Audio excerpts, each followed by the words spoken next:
둥둥 수요 특강 달을 가리키다. 매주 수요일 코너입니다. 달을 가리키다. 성현들은 달을 가리키고 있지만 우리는 그 손가락만 보고 있지 않은지 돌아보는 시간인데요. 종교의 문자나 상징이 아니라 그것이 가리키고 있는 종교의 잠든 가치에 대해 생각해보는 시간입니다. 종교 간 대화와 종교에 대한 올바른 이해를 위한 연구단체인 마인드랩에서 최근 종교 문해력 총서 5권을 출간했습니다. 종교 문해력이란 종교에 대한 이해와 소통 능력을 말하는 것으로 다종교 사회인 한국 사회에서 누구에게나 필요한 능력인데요. 종교 문해력 총서 5권은 원불교, 개신교, 불교, 이슬람교, 종교학자가 참여해 다양한 종교에 대한 이해와 소통을 돕기 위해 출간됐습니다. 오늘은 지난주에 이어 종교 문해력 총서 2권 불교에 대한 책입니다. 인생의 괴로움과 깨달음을 쓰신 서울대 인문학연구원 강성용 교수님과 말씀 나눠보겠습니다. 교수님 안녕하세요. 예, 안녕하십니까. 네, 반갑습니다. 자, 먼저 청취자분들께 간단한 소개와 인사를 부탁드립니다. 예, 저는 인도학, 인도 고전학, 그중에서도 인도 철학을 전공하는 강성용이라고 합니다. 원음방송 청취자 여러분들과 이야기 나눌 수 있는 기회를 마련해 주셔서 원음방송에 감사를 드립니다. 예, 반갑습니다. 자, 교수님께서는 인도 전문가로 잘 알려져 있는데요. 특별히 인도에 관심을 갖게 된 계기가 있으신가요? 사실 제가 인도 고전을 공부하게 된 계기는 고대 사상사 내지는 철학사에 대한 관심 때문이었습니다. 종교적인 계기가 있거나 했던 것은 아니었고요. 우선은 지적인 혹은 사상사적인 관심이 아주 강했던 것 같습니다. 예. 그러다 보니 지금도 제 자신이 인도 종교 전통을 대하는 방식은 지적인 내지는 지성사적인 편향이 아주 강한 것이 사실입니다. 예. 그 철학하면은 이제 서양 철학도 있고 뭐 동양 철학도 있고 한데 인도가 참 그중에서 참 특별한 곳이죠? 예, 당시에 공부를 하던 제 입장에서는 무척이나 접근하기 어려운 전통이었고요.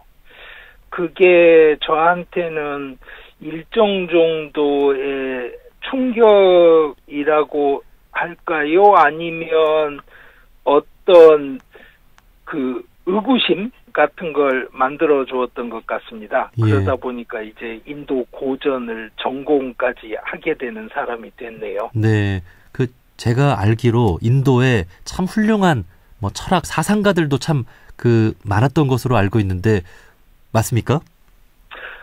그렇죠. 인도 전통이 굉장히 그 독특한 지적인 지형도를 구축을 해온 것이 오래되었는데요. 특히나 이제 고대 그리스가 수학적인 모델을 기준으로 해서 그 학문적인 기준을 잡았다고 한다면 인도 전통은 그 문법적인 모델을 기준으로 해서 학문 전통을 수립을 했습니다. 그러다 보니까 언어는 사실은 같은 뿌리에 속하는 인도 유럽어를 사용을 하는데 우리가 아는 그리스 로마 전통과는 오리엔테이션이 아주 다른 그 지성사 전통을 구축하게 된 것이죠. 예. 그게 저한테는 굉장히 매력적이고 재미있기도 했습니다. 네. 자, 이렇게 교수님께서는 인도의 역사나 언어, 뭐 철학, 또 고전까지 이렇게 전문적으로 공부를 하신 만큼 그 불교를 참 제대로 알고 계시지 않을까 하는 생각이 듭니다. 예, 오늘 교수님과 함께 나눌 이 불교에 대한 이야기 참 기대가 됩니다. 자, 최근 종교 문해력 총서 5권을 종교인 5분과 함께 쓰셨습니다. 교수님께서는 이 중 두 번째 책, 불교에 대한 이해를 돕는 책을 쓰셨는데요. 제목이 인생의 괴로움과 깨달음입니다. 책 소개 먼저 간단히 해주실까요? 우선은 종교 문해력 총서에서 한 권의 책으로 불교를 어떻게 소개할지 고민이 컸습니다. 그러다가 결론적으로 불교적인 세계관이 어떻게 출발된 것인지를 설명을 하는 편이 가장 낫겠다는 판단을 했습니다. 그래서 오랜 교학 전통이 만든 교리적인 설명들은 모두 덜어내고 붓다라는 불교의 출발점을 만든 인물에 대해서 우리가 무엇을 알 수 있고 무엇을 이해할 수 있는지 설명을 하는데 노력을 쏟아보자라고 결정을 했습니다. 네. 그러니까 역사적으로 출발점에 대한 이해가 분명해지면 독자들이 각자의 관심과 이해에 따라서 후대의 역사적인 발전이나 전개 그리고 논쟁들을 파악하는 것은 쉬울 것이라고 생각을 했습니다. 그러니까 예. 결국에 한마디로 한다면 불교를 빼고 붓다를 바라보는 시도를 해보자라는 것이 제가 이 책에서 갖고 있던 의도였습니다. 네. 사실 우리나라에서 불교를 모르는 사람은 없겠죠. 그럼에도 교수님 말씀해 주신 것처럼 이 종교 문해력이란 것, 불교를 시대에 맞게 이해하고 재해석하는 능력이 필요한 거겠죠. 자, 예, 그럼 이제 맞습니다. 교수님 보시기에 오늘날 이 불교에 대한 이해가 좀 어떻게 잘 되고 있는 것 같습니까? 아니면 좀 부족한 면이 있습니까? 제가 지적하고 싶은 건 이런 것입니다. 불교를 논하자면 우선은 이해하는 것과 익숙해지는 것이 다르다는 사실부터 명확하게 할 필요가 있습니다. 그러니까 일체계고라는 말을 자주 하지만 실제로 그 고라는 표현의 의미에 익숙해진 것인지 아니면 그 의미를 진짜로 이해하고 있는 것인지 물으면 제대로 대답하는 것이 쉽지가 않습니다. 예. 이 고라는 말이 고통이라고 한국말로 번역하기에는 굉장히 부적절한 개념이거든요. 우리가 사는 일들이 다 고통이라고 하면 말이 안 되는 거잖아요. 고뇌가 항상 있다, 인생은. 예, 이런 의미. 고뇌. 아니, 근데 예를 들어서 커피 한 잔을 마셔서 즐거운 것도 고뇌다 이렇게 이야기하면 억지지 않습니까? 예, 예. 그래서 책에서는 제가 이제 대표적으로 이런 문제를 탐진치 개념을 가지고 예를 들었는데요. 그러니까 심지어는 학계에서도 그 2000년 전쯤에 중국에서 한문으로 번역한 용어를 그냥 무한 반복해서 사용합니다. 그러니까 자신의 이해와 고민을 반영한 번역을 시도하지 않고요. 익숙한 것에 대해서 이해하고 있다고 착각을 하면서 익숙한 방식의 전승을 무한 반복하고 있는 거죠. 그러니까 전승을 이어가는 것 자체가 활동의 목표라면 훌륭한 방식이지만 이해와 대응이 문제가 되는 맥락에 놓이면 그다지 훌륭한 전통 유지의 방식이 아닌 것이죠. 네. 그러니까 번역은 자신의 이해를 드러내고 그의 기초에서 새로운 논의를 시작하는 출발점이 되는 겁니다. 그런데 한국의 불교계 그리고 심지어는 학계에서도 자신의 이해를 드러내려고 하지 않습니다. 그러니까 마치 이해하고 있는 것처럼 행동하는 관행을 따르고 있다고 보여요. 저한테는. 네. 불교를 안다고 말하는 사람들이 남들에게 종교 문해력을 이야기하기에 앞서서 자기 자신이 불교에서 이해하는 바를 드러내고 이야기를 하는 것을 시작을 해야 비로소 이제 불교도들끼리 혹은 불교 외부의 사람들하고 서로 이해에 대한 토론과 소통이 가능해지겠죠. 네. 그래서 제가 이 책에서 시도하는 것이 이중적이라고 할 수 있습니다. 그래서 하나는 불교를 모르는 사람들에게 최소한의 상식적인 이해를 줄 수 있도록 시도를 하자. 그리고 둘째는 자신이 불교를 이해하고 있다고 착각하는 수많은 사람들에게 자신의 이해가 과연 이해였는지 그리고 올바른 이해였는지 따져보는 계기가 되고자 하는 의도가 이제 함께 있습니다. 네. 특히나 불교의 경우에는 긴 역사 속에서 너무나 익숙하다는 배경이 이해의 가능성을 잠식하고 있는 측면도 있거든요. 네. 다른 종교들과는 약간 다르게 방점을 찍어야 하는 필요가 있었습니다. 네. 그리스도교도 이제 2000년이나 됐고 불교도 2500년이나 된 만큼 종교의 가르침을 이렇게 전승되는 대로만 받아들이고 있는 거죠. 그래서 이제 교수님께서는 어떤 부처님의 근본적인 삶을 살펴보시고 그 당시 인도 사회를 이렇게 쉽게 좀 풀어주시고 아마 좀 그렇게 우리가 좀 근본적인 부처님의 가르침을 받아들일 수 있게끔 이렇게 이 책을 설명해 주시고 계지 않을까 그런 생각이 드는데요. 자, 그러면 먼저 2500년 전 부처님 당시 인도 사회를 좀 이해해 보는 것도 좀 필요할 것 같습니다. 좀 어떻습니까? 사실 어떤 사상이거나 고민이거나 인물도 시대의 산물인 것은 피할 수가 없지 않습니까? 네. 종교 교단에서는 이제 절대적인 권위를 전제하고 이루어지는 이론적인 정당화 시도를 하는데요. 그것을 교합 전통이라고 부릅니다. 교합 전통은 불교 내재적인 전통으로 가치가 있지만 핵심적인 문제가 뭐냐면 역사성을 지워버린다는 것입니다. 그러니까 몰 역사적인 이해를 기반으로 많고 다양한 불교들을 하나의 통일된 불교로 치환하는 것이 일반적이거든요. 네. 그러다 보니까 결국 서로 다른 것이 사실은 같다고 하는 굉장히 억지스러운 주장을 이렇게 늘어놓게 됩니다. 이런 이해를 기반으로 불교를 설명할 때 일반적인 청중들은 그것이 신앙을 강조하거나 혹은 강요한다고 받아들입니다. 그러니까 납득 가능한 설명들이라고 받아들이지 않는 것이죠. 그래서 당연하게도 이 불교라는 종교가 생겨난 역사적 맥락을 납득 가능하게 해명하는 작업을 제시해 보려고 시도한 것입니다. 예, 예. 그렇습니다. 우리가 지금 배우고 있는 불교는 교리로 뭔가 정형화된 불교인 것 같은데 그보다는 부처님의 어떤 그 활동 당시의 배경과 가르침을 우리가 좀 이해하는 게 더 중요하지 않겠습니까? 자, 그러면 우리가 먼저 이제 부처님의 어떤 활동 당시 인도 사회를 이해할 필요성, 이 부분에 대해 어떻게 생각하십니까? 인도 사회를 이해하는 것 자체는 저희들한테는 기본적인 전제가 될 것이고요. 그것이 사실은 붓다라고 하는 인물이 던졌던 질문, 그리고 했던 고민, 그리고 찾았던 해답의 맥락을 분명하게 밝혀주는 겁니다. 그래서 실제로 제 책에서도 그 불교를 출발점으로 해서 설명을 한 것이 아니고 그 당시 인도 동북부 지역에서 굉장히 강한 그 종교적인 지적인 흐름으로 자리 잡고 있었던 휘라마나 전통, 사문 전통을 중심으로 설명을 했습니다.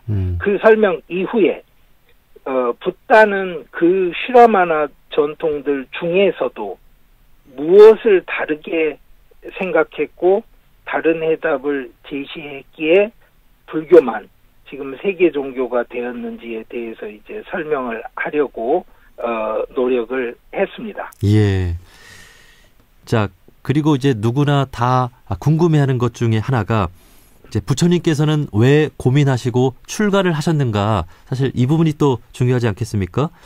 우리가 알기로 부처님께서는 좀 살만한 집안에서 태어났고 또 생로병사에 대한 궁금증을 가지고 출가했다 이렇게 알고 있는데 맞습니까? 예. 정확하게 말씀을 드리자면 우리가 붓다가 되기 이전의 인물 고따마에 대해서 아는 것은 거의 전무합니다. 예. 그리고 인도 북동부에 자리 잡은 아리안 선 정착민이었던 것으로 보인다는 정도의 판단은 가능합니다. 그리고 아마도 사회적인 기득권층 출신이었을 것이라는 정도는 추정이 맞다고 보입니다. 다만 뭐 출가의 계기나 그 가족 관계나 그가 겪었던 일들이라고 전해지는 모든 설화들은 사실 붓다의 이야기가 아니라 그 당시 휘라마나 전통들이 모두 공유하고 있던 고정되고 반복되는 이야기들일 뿐입니다. 아, 예. 그러니까 무슨 이야기냐면 우리가 아는 거의 모든 붓다에 대한 이야기는 그대로 자이나 창시자인 마하비라에게도 적용돼서 전해집니다. 그러니까 마하비라라는 말 자체도 큰 영웅이라는 뜻인데요. 그 말이 우리에게 지금 전해지는 건 대웅전에서 전해지고 있는 겁니다. 대웅. 네. 그러니까 저는 붓다가 왕자였다는 등의 뭐 이야기가 중요하다고 생각하지 않습니다. 예. 특히나 왕자였다는 사실이 주는 설화적인 감동이 현대에는 거의 없어요. 네. 그러다 보니까 이제는 그 의미 없는 말잔치에 그치게 되는 경우가 많거든요. 결국 이제 더 중요한 것은 붓다가 무엇을 고민을 했고 무엇을 해답으로 제시했는가 하는 것에 대한 설명과 이해라고 생각을 합니다. 네. 자, 그리고 이제 부처님께서 고행 끝에 깨달음을 얻고 가르침을 펴시잖아요. 그거는 예. 맞습니까? 예, 그렇습니다. 예, 그 깨달음과 가르침은 무엇인가요? 이제 깨달음이 무엇입니까라고 물으시면 첫째는 깨달음이 무엇이었는지는 사실 잘 모릅니다. 우리가 아는 것은 깨달음 사건이, 그러니까 깨달음이라는 체험이 있고 나서 한참 후에 붓다 스스로가 거기에 대해서 했던 설명들입니다. 그래서 이제 이걸 좀 약간 복잡하긴 할 텐데 말씀을 드리려고 합니다. 예. 그러니까 해탈 체험을 한 것과 해탈 체험과 연계되는 어떤 인지적인 깨달음을 얻었다는 이 두 가지 사건이 얽혀 있습니다. 이 두 가지가 함께 얽혀 있었다는 것도 구분이 되어야 하는데요.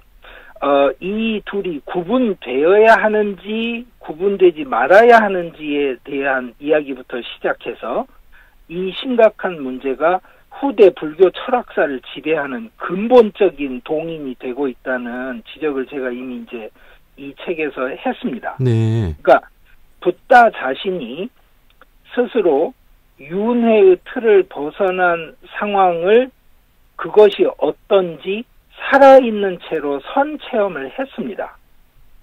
그 선체험에 가는 길에 대해서 어떤 발상 전환을 한 것도 사실이고 또 자신의 선체험이 잘못된 오해가 아니라는 것을 확인한 것도 사실입니다. 다만 나중에 붓다가 자신의 체험 자체와 연관된 그 확인의 내용, 깨달음의 내용을 설명할 때 그때 우리가 아는 이 내고기란 이의 진리라고 제가 이 책에서 번역을 했는데요. 흔히 사성제라고 하는 것을 깨달았다고 설명을 합니다. 즉 붓다의 설명에 따르자면 깨달음의 내용은 사성제라고 하는 것이 맞다고 보입니다. 하지만 붓다가 깨달음 체험 후에 나중에 그렇게 설명을 했다는 것과 붓다가 깨달음 체험에서 사성제의 내용을 인지했다는 것은 이야기가 다른 이야기입니다. 네. 그래서 제게 붓다의 깨달음이 무엇입니까? 라고 물으시면 그 깨달음이 무엇인지는 저희들이 알 수가 없습니다라는 답이 정확한 답이 되겠죠. 그러니까 이 점이 많은 사람들에게 이제 붓다의 깨달음을 이해하는데 어려움을 던져줍니다. 그러니까 이 대목에서 다시 그 붓다의 일생에도 반영돼야 하는 시간적 전개에 따른 역사적인 인식을 이야기하지 않을 수가 없는 거죠. 네. 그러니까 또 시간적 전개에 따라서 붓다 개인의 일생 안에서도 변화와 발전이 있었다는 걸 우리가 받아들이는 것이 맞다고 저는 생각을 합니다. 네. 혹자는 이렇게 이야기할 거예요. 붓다는 전지자 아니냐. 전지자 이제 불교식으로 말하면 일체지자라고 합니다. 사르바지냐를 번역을 그렇게 하니까요. 아니 붓다는 일체지자인데 어떻게 일생이 하는 생각이나 아는 내용이 바뀌냐 뭐 이렇게 반응을 하실지 모르겠는데요. 붓다가 일체지자라는 불교도들의 주장은 자이나교를 벤치마킹하면서 후대 사람들이 만든 이야기고요. 붓다 스스로는 자이나교 창시자가 일체지자라고 주장하는 자이나교도들을 어처구니 없다고 생각을 했습니다. 그래서 붓다의 표현으로는 이렇게 표현을 해요. 아니 자기가 일체지자라면 왜 탁발을 나가서 개에게 쫓겨다니는 일이 생겨나고 자기가 일체지자면 탁발을 나가서 빈집에 가서 허탕을 치는 일이 왜 생기냐라고 네. 묻는 겁니다. 예. 그렇잖아요. 일체지자라면서 개가 있는지 없는지도 알아야죠, 미리. 그러니까 무슨 이야기이냐면 붓다를 일체지자로 만든 이후 상황을 가지고 질문을 하시면 다시 한번 역사적인 의식 안에서 설명을 드리는 저 같은 사람의 설명은 의미가 없어지는 거죠. 네. 그러니까 이제 결론은 저는 이제 학자고 제가 연구하는 분야의 일부가 불교학입니다. 그리고 불교학은 그 연구 대상이 불교인 학문입니다. 그러니까 불교학은 종교가 아니죠. 깨달음을 주는 종교가 아닙니다. 예. 저는 현대 불교학이 붓다에 대해서 무슨 말을 해줄 수 있는지 설명을 했고요. 해탈이나 구원이나 깨달음을 주는 일은 제가 할 수 있는 일도 아니고 제가 하겠다고 나설 수 있는 일의 성격이 아닌 것입니다. 네. 그런 의미에서 방금 이제 PD님께서 해주신 질문에 대해서 제가 대답을 드린 겁니다. 네. 그러면 이제 불교학을 하시는 입장에서 부처님의 어떤 깨달음과 가르침을 이렇게 오늘날의 불교가 제대로 잘 이렇게 전통을 만들고 수행하고 있는가 이렇게 보셨을 때 어떻습니까? 모든 것을 단순화시켜서 한꺼번에 이야기하기는 쉽지가 않습니다. 이게 왜 그러냐면 이런 식의 질문이죠. 6세기에 남미 안데스 산맥에 살던 사람들하고 21세기에 오늘날 한국에 사는 사람들이 같습니까? 다릅니까? 이렇게 물으면 같은 것도 수없이 많고요. 다른 것도 끝도 없이 많겠죠. 그렇죠. 그러니까 의미 없는 말잔치가 그냥 출발되는 질문일 뿐인 겁니다. 그러니까 기원 전 6세기에서 3세기 사이에 인도에서 활동했던 붓다라는 인물과 21세기에 한국에서 활동하는 그 불교의 수행자 내지는 출가자들을 평면 비교한다는 것은 의미가 없고요. 특히 여기에서 중요한 것은 정확한 평면 비교를 하셔야 됩니다. 무슨 말이냐면 인도에 있는 이야기는 현실이 아니라 이상형을 상정을 해놓고 한국에서의 이야기는 이상형이 아니라 현실을 상정한 다음에 그 둘을 비교하면 안 되죠. 인도의 현실을 비교하실 거면 한국의 현실과 비교하셔야 되고 인도의 이상형을 비교를 하실 거면 한국의 이상형과 비교를 하셔야 되죠. 그러니까 이미 초기 불교에서부터 그 불교 출가자가 굉장히 그 재산이 많았던 자산가인 경우들은 얼마든지 인도에서도 확인이 가능합니다.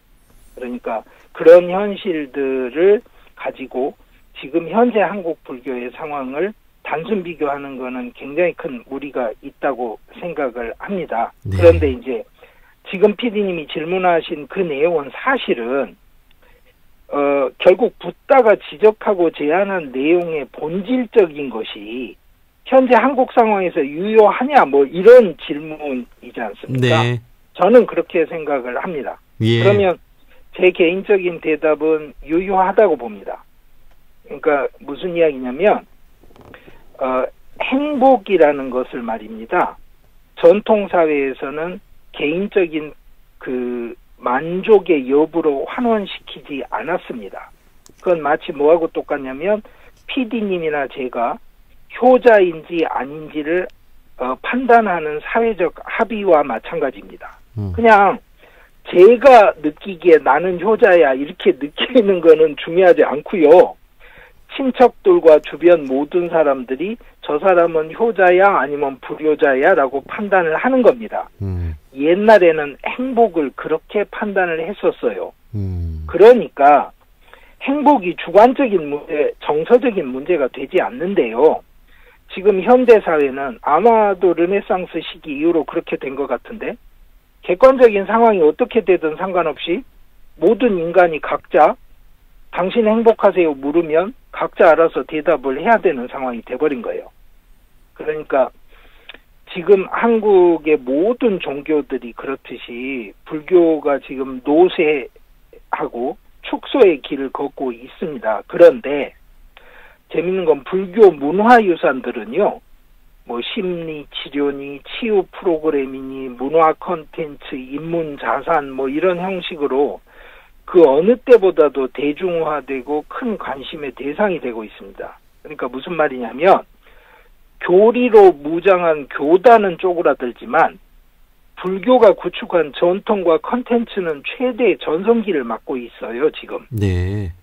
이 둘 사이의 간극이 저는 지금 현재 한국에서 그 붓다가 제기했던 질문과 해답이 유효하냐에 대한 답을 두고 있다고 생각합니다. 네. 그러니까 조직된 종교로서의 교단이 답을 주는 역할을 성공적으로 못하고 있지만 그 전통 자체는 다른 면에서 지금 굉장히 강하게 사람들의 마음에 다가가고 있다. 이것이 제 판단입니다. 네. 그렇기 때문에 인간이라면 누구나 다 하는 고민 그리고 행복을 갈망하는 그런 부분들에 대해서 부처님께서 오늘날 줄 수 있는 그 답을 우리가 또 열심히 또 찾고 있는 게 아닌가 그런 생각이 듭니다. 자, 마지막으로 이 자리를 빌어서 이 종교 문해력 총서, 이 불교에 대한 이해를 돕는 이 책을 쓰시면서 우리 현대인들에게 좀 하고 싶은 말씀이 있으실 것 같아요. 좀 한 말씀 해주신다면요. 결국 문제는 욕망이라고 할 수 있을 것 같습니다. 그러니까 좋아하는 것에 대한 긍정적인 욕망과 싫어하는 것에 대한 부정적인 욕망. 그런데 욕망의 정복에 도전할 만한 위치에 우리들은 있지 못하는 거죠. 우리들은 출가자도 아닌 거고요. 그러다 보니까 물론 어떤 분들은 이미 출가를 하셔서 욕망의 정복에 도전을 하시는 분들이 계십니다. 그래서 저는 우리 일반인들에게 욕망 자체라기보다는 욕망에 근거한 과도한 쏠림, 이거를 이제 모하라고 부르는데요. 탐진치에서 치라고 번역하는 겁니다. 이 모하가 문제가 된다고 생각합니다. 그러니까 좋은 것은 좋은 만큼만, 싫은 것은 싫은 만큼만 반응을 하면 되는데 우리는 항상 그 이상으로 쏠리는 반응을 하고요. 그 쏠림이 거의 무한에 가깝게 증폭되는 과정을 겪는다는 것입니다.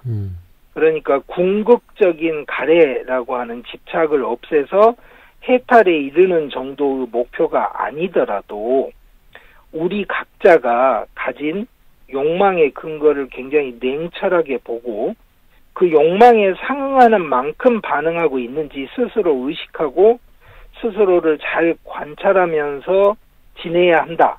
이것이 불교 전통이 우리에게 던져주는 조언이라고 저는 생각하고요. 이 조언을 아주 진지하게 들을 가치가 있다고 생각합니다. 네. 아마 이 책 불자분들도 그렇고 종교가 없는 분들도 불교에 대해서 아주 색다르게 배울 수 있는 좋은 기회가 될 것 같습니다. 종교 문해력 총서 5권 중 두 번째 책 인생의 괴로움과 깨달음을 쓰신 서울대 인문학연구원 강석용 교수님과 말씀 나눠봤습니다. 교수님 오늘 말씀 고맙습니다. 예, 감사합니다.